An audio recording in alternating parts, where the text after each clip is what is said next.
Dark Souls is the first game in the Dark Souls series, which consists of 3 parts. The game was developed by From Software and became famous for its high difficulty, which made many players love it and keep playing it. The game was released in September 2011 after the release of Demon's Souls as the first game in the Souls series. Since then, other parts of the series have been released, along with similar games like Bloodborne, Sekiro, and Elden Ring, all developed by Hidetaka Miyazaki. The Dark Souls series has received many accolades from players, with the most famous being the greatest game of all time. But does Dark Souls truly deserve this title? In the era before the fire, when the world was shrouded in harsh darkness and the sky was ablaze with the fires of wrath, lost souls roamed the ashen hell, and malevolent beasts roamed the scorched lands. As giant trees grew in every direction, looming over a throne of mystery, ethereal creatures akin to ghosts inhabited the realm. Amidst this world, teeming with beauty and terror, resided a massive dragon ruling the earth with a grip of cold stone. Our tale begins here, in a time where the mighty and fearsome dragon coexists with spirits and monsters,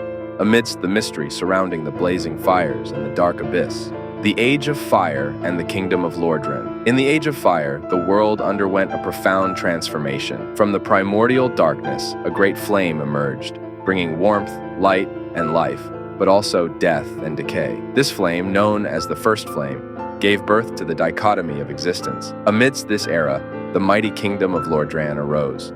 It was a land of immense power and ancient secrets, where gods and mortals walked side by side, and legends were born. From the depths of the First Flame, 4 great beings took hold of the Lord's souls, fragments of unimaginable power. Gwyn, the Lord of Sunlight; Nito, the first of the dead, the Witch of Izalith; and the furtive pygmy who found the Dark Soul. Gwyn built the grand city of Anor Londo, a shining beacon of his power and influence. His knights and silver sentinels stood as guardians of his domain, protecting it from any who would dare challenge his reign. But as the Age of Fire progressed, the flame began to wane. With the fading flame came the onset of the Age of Dark, threatening to engulf Lordran in eternal night. In a desperate bid to stave off the darkness, Gwyn sacrificed himself to rekindle the First Flame, becoming a Lord of Cinders.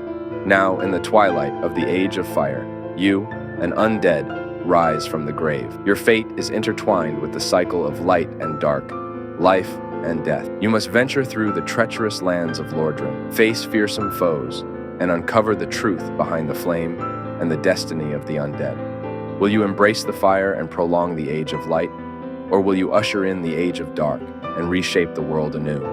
The choice is yours. But remember, in Lordran, nothing is ever as it seems. Now we will talk about the depth of Dark Souls. After experiencing this great story, it becomes clear that this game contains elements that truly deserve the title of masterpiece. And this game gave us a purpose for everything we do. From the smallest things, like the Estus flask you drink, it wasn't just an item to fill your health, but it was tied to its world. These flasks contain a part of the fire within them, so they refill every time you rest at a bonfire. Moreover, their quantity and effectiveness increase as the bonfire's fire becomes stronger. In Dark Souls, the deep interconnectedness of the world enhances the experience, making everything beautifully intertwined and adding to its diversity and uniqueness. Despite the lack of a fast travel system initially, completing levels unlocks more areas and facilitates navigation between them, making every corner of the world full of surprises and challenges. I have given you a small excerpt from the world of Dark Souls, and with that, goodbye.